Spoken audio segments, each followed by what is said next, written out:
Deborah, the prophetess who led Israel to victory. In the history of Israel, there were many judges who led the people, but only one woman held this esteemed position: Deborah. She was not just a judge, but also a prophetess, chosen by God to guide Israel during a time of great oppression. The Israelites were suffering under the cruel rule of King Jabin of Canaan and his powerful army commander, Sisera. But God had a plan, and he used Deborah to bring deliverance to his people. The prophecy and battle plan. One day, Deborah received a divine message from God. She summoned Barak, a military leader from the tribe of Naphtali, and delivered God's command. Gather 10,000 soldiers from the tribes of Naphtali and Zebulun and lead them to Mount Tabor.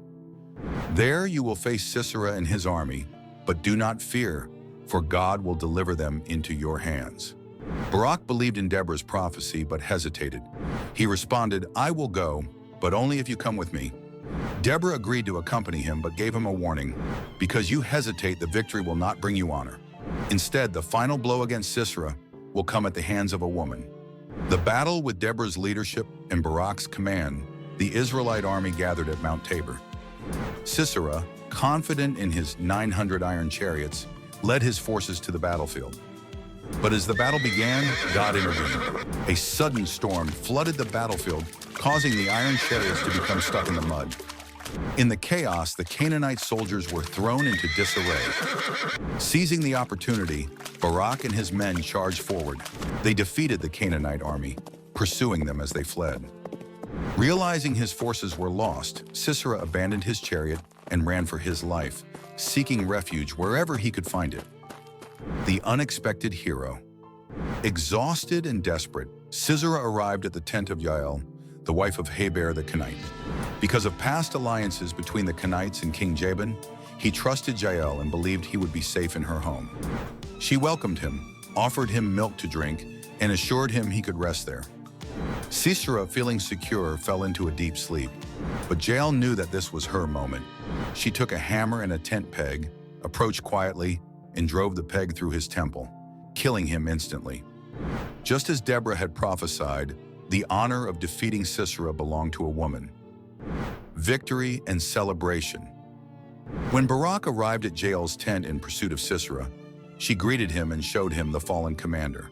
With Sisera dead, the Canaanites lost their stronghold over Israel. The people rejoiced, knowing that God had given them victory. In response to this great triumph, Deborah and Barak sang a song of praise to the Lord, declaring his power and justice. They recounted the events of the battle and celebrated Jael's bravery. Their song became a lasting testimony of God's deliverance and faithfulness to his people. Aftermath: with the enemy defeated, Israel finally experienced peace. Deborah continued to lead as a judge, guiding the people with wisdom and righteousness. Under her rule, the land enjoyed 40 years of peace, a time of stability and prosperity for the nation. As we reflect on the courageous stories of Deborah, Barak, and Jael, we're reminded that God's plans are not limited by human boundaries. He can use anyone, regardless of gender, age, or background, to fulfill his purposes. The only requirement is a willing heart that answers his call and trusts in his sovereignty. May we be inspired by their faith and courage, and may we remember that true victory belongs to the Lord alone.